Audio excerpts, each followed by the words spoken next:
when Karen started to be different at 2, I didn't know how that would all play. By 3, she had the diagnosis of autism, high-functioning autism. And when you're a parent and you're in this little microcosm of autism, it's like, okay, we got a high-functioning, that means she can receive information. Okay, so yes, we got the high-functioning label. But then we went to public school. And where we were in California, it was a 3-year-old program that took special ed kids. And that was great because it was an education for me.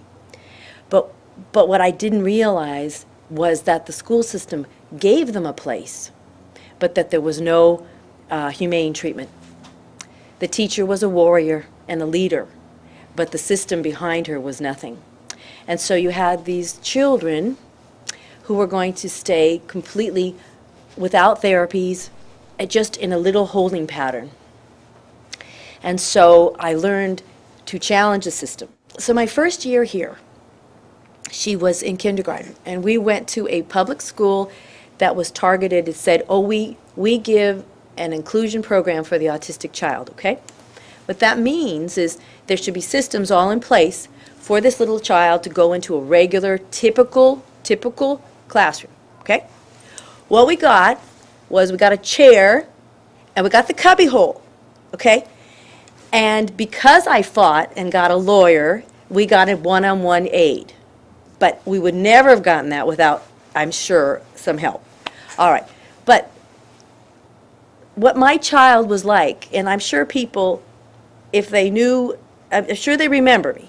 Every morning I'd park far away. I'd put my little girl in a red wagon, and she'd lay down. I'd put her coat over her because of her sensory needs were so great. So it would be bump, bump, bump, bump, bump, bump, bump on the little cement about a half a mile away into the school, and all the mothers lined up in their little SUVs, and I'm walking with my little wagon and my little girl underneath. I mean, we must have looked like a sight.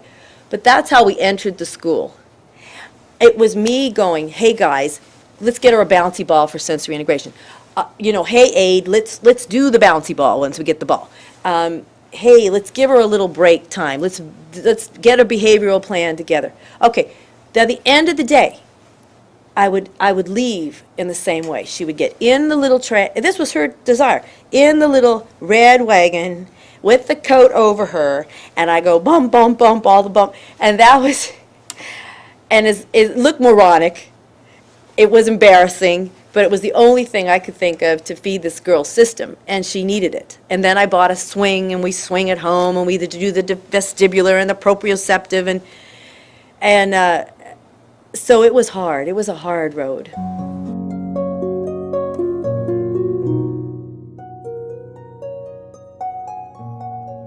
Sensory integration truly is an issue, and it's yes, there is a problem with a child's system. It is sensory integration, and let us feed that system before we expect that child to receive information.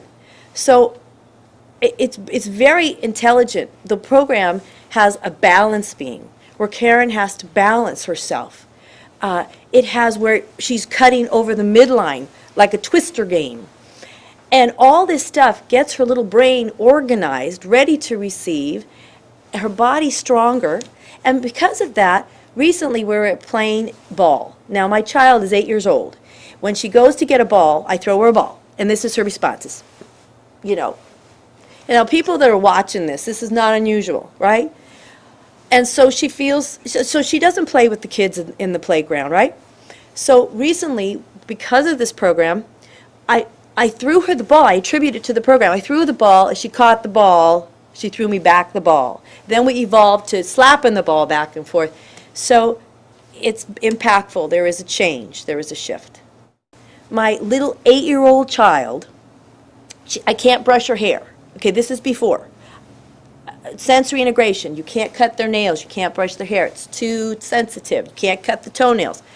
Now she stands for I can cut the nails, and the most remarkable thing is I can brush her hair, and now she wears these little teeny pigtails. She lets me put them in, she's wearing them today, and they look like little palm trees, but she's so, she wants to be beautiful, and these teachers reward her with that. Oh, how wonderful. She could not have tolerated that before. No, not at all. His program understands the special needs child, especially my autistic. I can talk to you from the high-functioning autistic parent of. He gets it. He sees what little points aren't connecting, and he uses the exercises to connect. She is, I would say, as typical could be. She's a lovely little girl.